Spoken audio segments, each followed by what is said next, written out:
Assalamualaikum warahmatullahi wabarakatuh. Pada kesempatan kali ini kita akan melanjutkan part sebelumnya, yaitu part 1 ya. Sekarang kita akan menuju ke part 2, bagaimana cara kita mendapatkan data dari text input, terus kita ubah tulisan di labelnya itu sesuai dengan data yang kita dapatkan di text input. Kalau misalnya kita eksekusi kodenya ini ya. Nah, misalnya di sini ya, saya memasukkan kata halo gitu ya. Nanti ketika saya tekan tombol ini, nah ketika saya tekan, nanti text inputnya ini akan langsung declare gitu ya. Nah, data halonya itu akan mengubah aplikasi ini. Jadi label aplikasi, label dengan tulisan aplikasi ini akan diubah menjadi kata halo gitu. Nah, bagaimana cara melakukannya? Oke, di kelas itu ada yang namanya self kan. Misalnya di sini kita ingin mengubah ini ya, label 1. Maka yang harus kita lakukan yaitu kita mengetikkan self.label. Ya, seperti ini ya. Nah, tujuannya apa?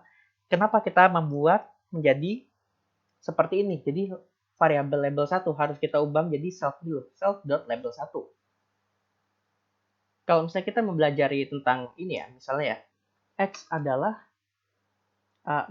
Kemudian kita buat di sini def. Kita membuat sebuah fungsi. Misalnya def kata, buka kurung titik 2. Nah, di sini kan karena dia letaknya berada di luar berada di luar fungsi, maka kita harus memasukkan yang namanya global X.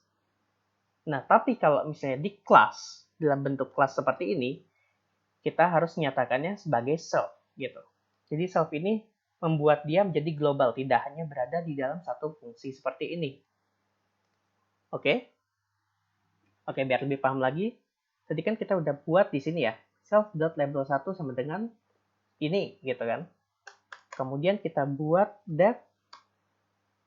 Di saat kita tekan tombolnya ya, misalnya def tekan, buka kurung, kita masukkan self, object. Nah, ini harus kita masukkan seperti ini. Self, object. Pokoknya harus ada 2 parameter. Parameter pertama harus self. Nah, yang kedua ini bebas saja kalian mau tulis apapun. Tapi kalau saya biar gampang itu pakainya object seperti ini. Kemudian titik 2, kita print ya. Print, buka kurung, kita print ini. Mohon maaf, harusnya entry dulu ya, kan kita mau dapetin text inputnya. Ini kita hapus dulu ya. Nah, ini yang self.entry1, ini kita jadikan self dulu, kemudian di sini juga sama, self.entry1. Nah, ketika kita print self.entry1.text, karena kita ingin mendapatkan teksnya gitu ya. Ketika saya save terus eksekusi, nah, saya masukkan sesuatu nih, misalnya halo. Kemudian saya klik tombol. Oh ya, mohon maaf ya teman-teman. Di sini button ini saya belum tulisin. Saya berikan koma. On underscore press. Itu sama dengan self.variable ininya. Ini namanya parameter tekan. Fungsi tekan. Berarti self.tekan. Seperti ini.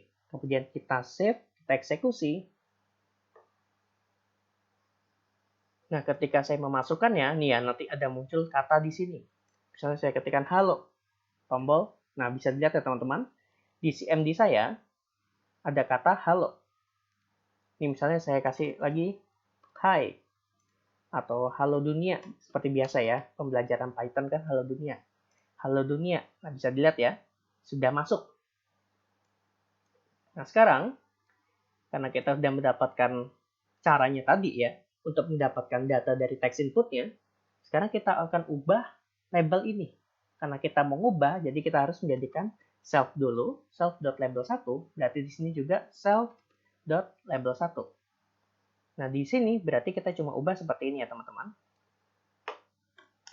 Self.label1.text itu sama dengan self.entry1.text. Jadi label 1, teks di label 1 itu akan berisikan teks yang berada di entry 1. Nah, terus kita kosongin nih, setelah kita tekan, kita kosongin nih, self.entry1.text itu sama dengan tanda petik seperti ini. Jadi kalau misalnya kita save, terus kita eksekusi, nih ya, saya ketikkan sesuatu. Misalnya namanya Wawan. Terus saya klik tombol. Nah, di sini aplikasi ini berubah menjadi Wawan. Kemudian di bagian text input menjadi clear gitu ya. Misalnya saya masukkan tombol. Nah, berarti kan kosong nih. Terus kita masukkan misalnya apa ya? Aplikasi Android dengan Kiwi. Kita klik tombol. Nah, bisa dilihat ya. Jadi data yang ada di text input kita udah bisa ubah di label. Baik, sekian saja untuk tutorial kali ini. Untuk part selanjutnya, kita akan belajar bagaimana cara membuat aplikasi pertambahan sederhana dengan menggunakan Kiwi. Jadi nanti kita akan mengaitkan seluruh yang sudah kita pelajari saat ini ya, yaitu widget button, widget text input, widget label. Terus kita nanti akan belajar juga namanya grid layout gitu ya. Kalau sebelumnya kan kita belajarnya box layout. Nanti kita akan belajar grid layout. Nah, terus fungsi button, bagaimana cara mengubah teksnya, mendapatkan data di text inputnya, dan ya lainnya lah. Oke, sekian dari saya. Kurang lebihnya mohon maaf. Apabila channel saya dirasa bermanfaat, jangan lupa untuk subscribe ya teman-teman, agar channel saya dapat berkembang. Wassalamualaikum warahmatullahi wabarakatuh.